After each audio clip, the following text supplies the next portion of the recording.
Jemaah-jemaah yang dimuliakan Allah, pada khutbah yang sangat singkat ini kami akan menyampaikan satu riwayat hadis mengenai kewaspadaan kita di akhir zaman. Suatu kali diriwayatkan bahwa Sayyidina Ali dalam hadis Bukhari, begitu juga hadis Muslim, mengirimkan Ghunaimah atau Zuhaibah beberapa emas, beberapa harta rampasan perang tentunya, dikirim dari Yaman ke Madinatul Nabi, Madinah At-Tayyibah, Madinatul Rasul sallallahu alaihi wasallam.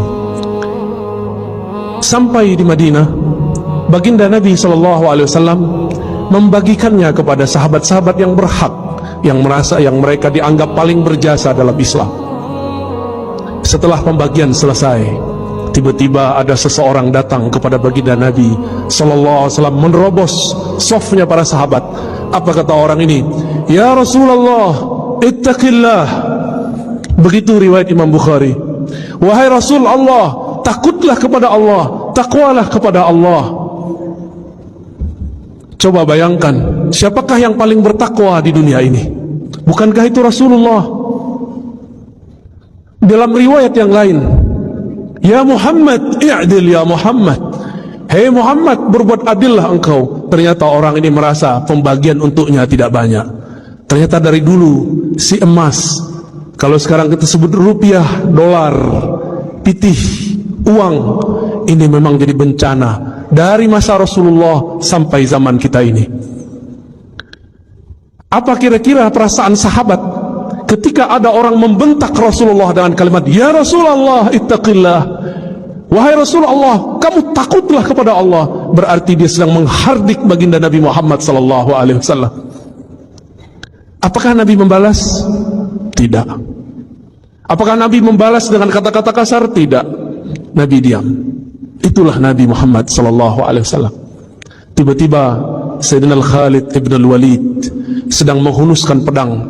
Tangannya gemeteran, menahan emosinya melihat kekasihnya Rasulullah dihardik oleh seseorang. Apa kata Khalid? Wahai baginda, izinkan aku untuk menebas lehernya.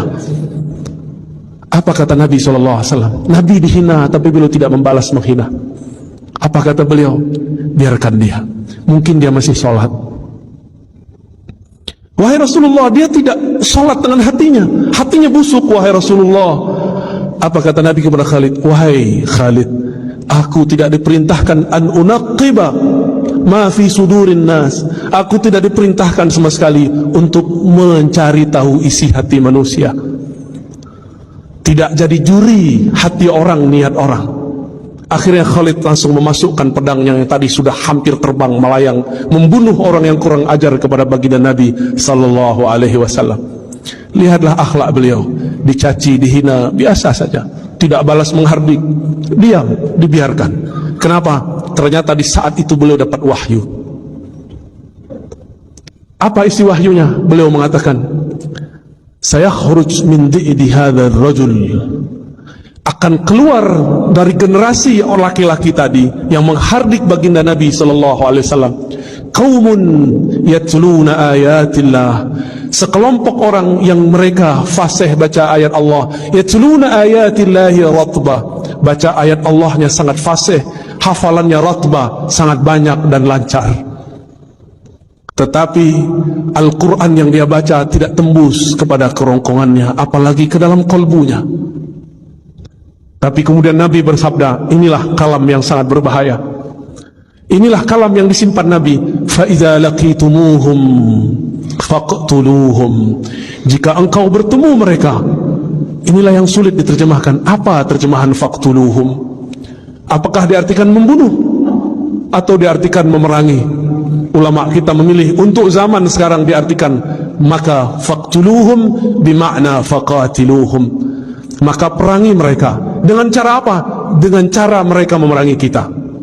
Jika mereka memerangi kita dengan cara opini, perang lawan opini.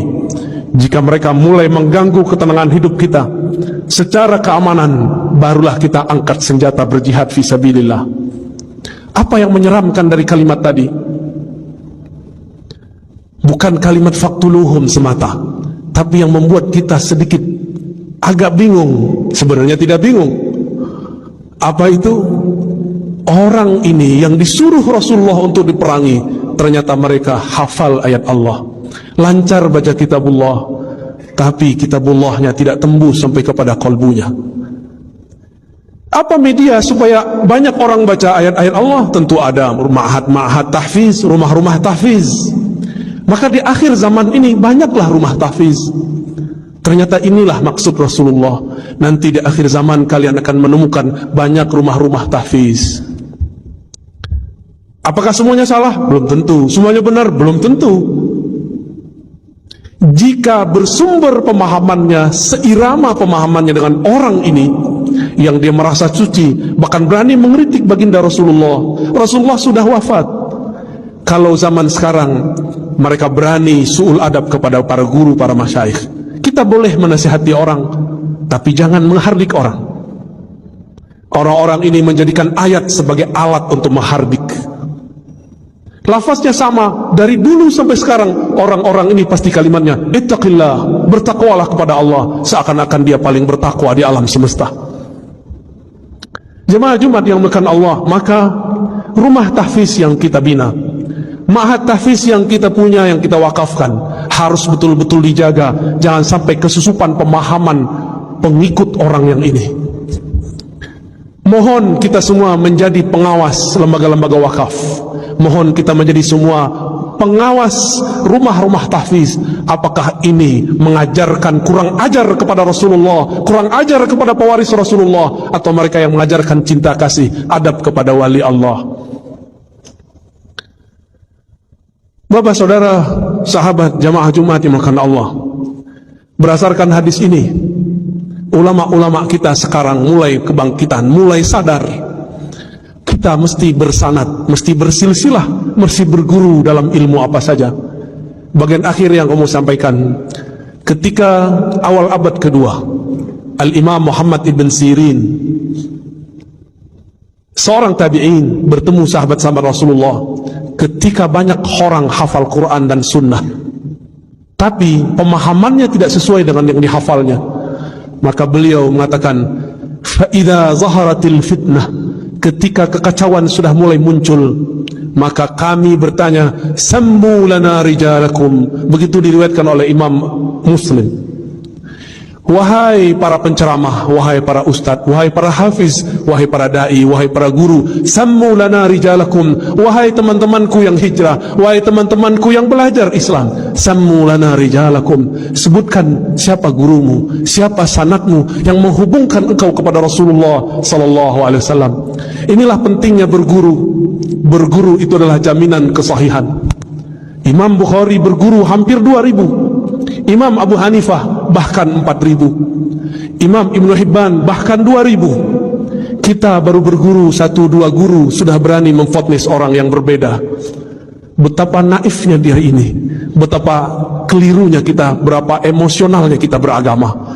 Maka jemaah Jumat yang dimuliakan Allah, semoga di antara kita ada yang tersentuh hatinya, mulai hati-hati dengan proyek-proyek tahfiz Quran.